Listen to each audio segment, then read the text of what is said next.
Hello, great people. Welcome back to our channel. We're so excited to have you again.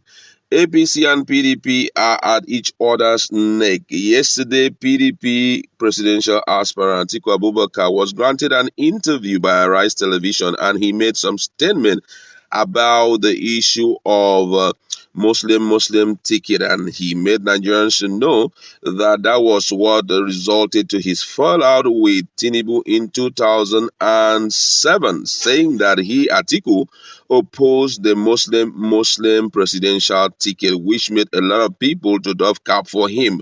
But shockingly, the Atiku and Bola Ahmed Tinubu has decided to fire back at Atiku Abubakar, and he has taken out time to lambast him, calling him out and calling him so many names, one of which is that he doesn't even deserve to be the president of Nigeria. We're going to be looking at the full details of that in a jiffy.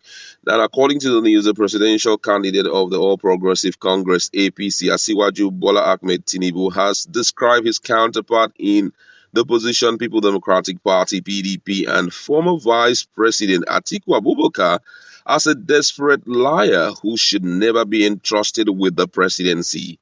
Tinubu spoke in reaction to an Arise TV interview on Friday in which Atiku addressed a lot of issues, including a claim that he fell out with Tinubu in 2007 because he, Atiku, was opposed to a Muslim presidential ticket. In response to a question on his thought on Muslim presidential ticket of the APC, Atiku did say that my fundamental disagreement with Asiwaju since 2007 was on the issue of Muslim ticket. That was my fundamental disagreement and departure from Asiwaju. Together with Asiwaju, we formed ACN, and I was given a ticket in Lagos, and he insisted to be my running mate. And I said, no, I am not going to have a Muslim ticket because of that, he switched his support to the late Umaru Yaradua, and that was the departing point of. And of course, it is also a fact that when Buhari emerged in Lagos in 2015, that I also opposed a Muslim ticket. I opposed it, and my opposition actually reinforced the decision of President Muhammadu Buhari to pick a Christian running mate. So I have all along opposed that. I don't believe in that. I don't believe it is right for a country like Nigeria that is multi-ethnic and multi-religious. There should be a balancing of interests, whether religious or otherwise. Asked whether the choice of Senator Kazim Shettima as Tinubu's running mate would not damage his chances in the Northeast, the PDP candidate said, certainly, prospects are much higher. If you know the composition of the Northeast, you have Borno and Yobe. These are essentially two canary states. Then you have the other states which are essentially Hausa, Fulani. So even if people are going to vote on that basis, I think I have a more favorable support from the Northeast. However, speaking through his campaign organization on Saturday in a statement, Tinubu faulted most of the claim made by the former vice president, noting that the APC was extremely shocked by the many lies and ignorance displayed by the PDP presidential candidate. In the interview, Haji Atiku Abubakar exposed himself as a man who is not prepared for the job he is applying for and a man who cannot be entrusted with our commonwealth. He was flippant in his response to important questions about his record of service and how he made money while serving in custom. He muddled up facts and exhibited baffling absence of mind, Tinubu said through the director, media and communication of his campaign organization, Mr. Bayo. Stating that the PDP candidate boggled the interview, Tinubu also described him as a lawbreaker. According to him, he said that the PDP candidate is a lawbreaker. It was most shocking. Atiku admitted that he cheated the system for decades and engaged in gross misconduct as a government worker. As a custom officer at Ndi Iroko border, Atiku revealed that he ran a commercial taxi service, claiming there is no law stopping public officers from doing business in Nigeria.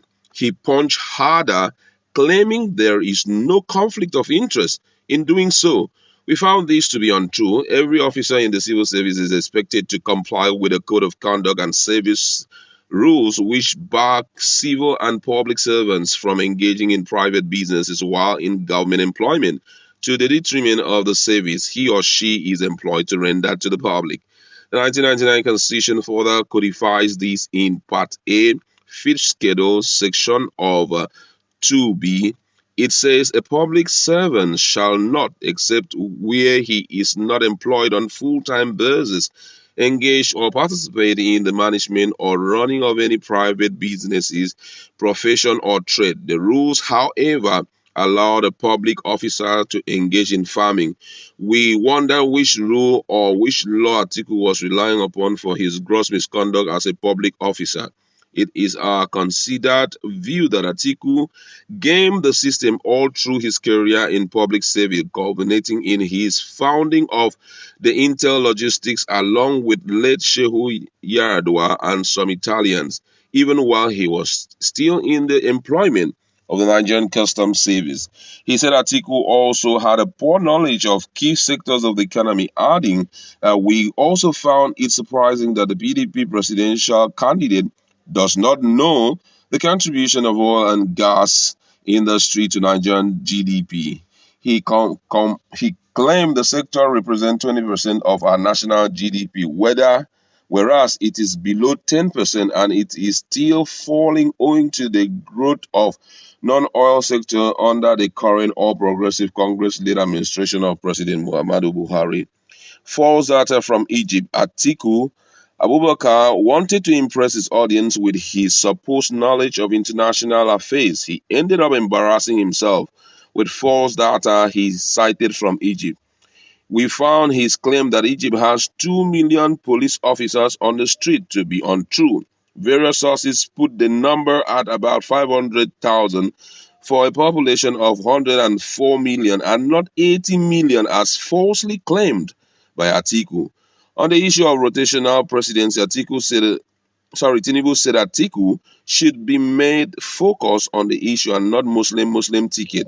Asked to justify why the PDP jettisons Section 3C of its own constitution, which enshrines power rotation between the North and the South, Atiku tried to forge his answer by focusing on Governor Nyesom Wike and his effort to reconcile with him after he, a Northerner, snatched the presidential ticket that ought to have been given by to a Southerner.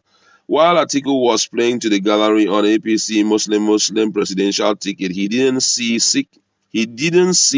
seeking to be president after 8 years of a president from his part of Nigeria as politics of exclusion.